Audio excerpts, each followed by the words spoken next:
చనిపోయిన రెండో రోజు కూడా మీ పటం తీస్తే పైన తగిలిస్తారు. మళ్ళీ చూసిన సంవత్సరం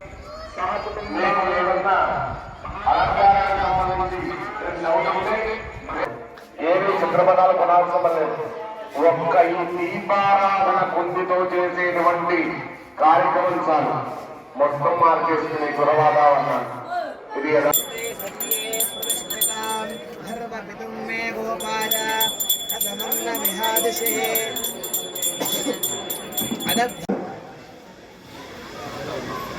మార్చమని చెప్తాను. మరి రేపటి నుంచి కొద్దిగా ముందుగా నడిపించమని చెప్తాను కమిటీ వారికి.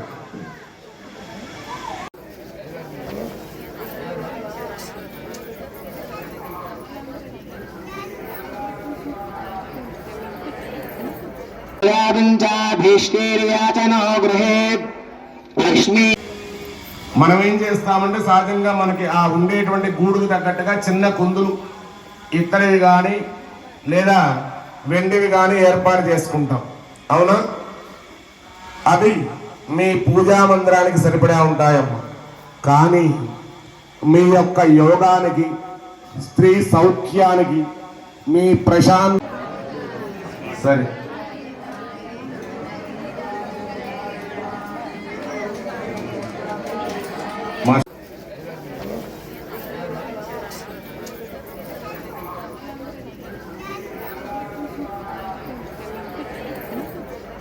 ఇలా ఇంకా ఉన్నారు. ఇలా అమ్మవారిని, కాళికా అమ్మవారిని ఆదివారం నాడు మనం పూజా కార్యక్రమాలు చేసుకుని ఉదయం కూడా సాయంకాలం విశేషమైనటువంటి దీపస్తంభ పూజ అనేది మనం ఒకటి ఆలోచన చేశాం. ఎందుకంటే ఈసారి నవరాత్రులు 11 రోజులు వచ్చాయి కాబట్టి 100 సంవత్సరాల తర్వాత వచ్చేటువంటి ముఖ్యమైన ఘట్టం.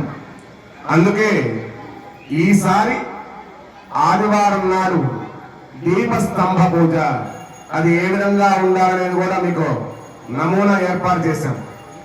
ఈ దీపస్తంభ పూజ సాయంకాలం 6 గంటల నుంచి కూడా బాలలు లేదా వివాహమైనటువంటి స్త్రీమూర్తులు ఎవరైనా కానీ ఈ పూజా కార్యక్రమంలో పాల్గొనవచ్చు.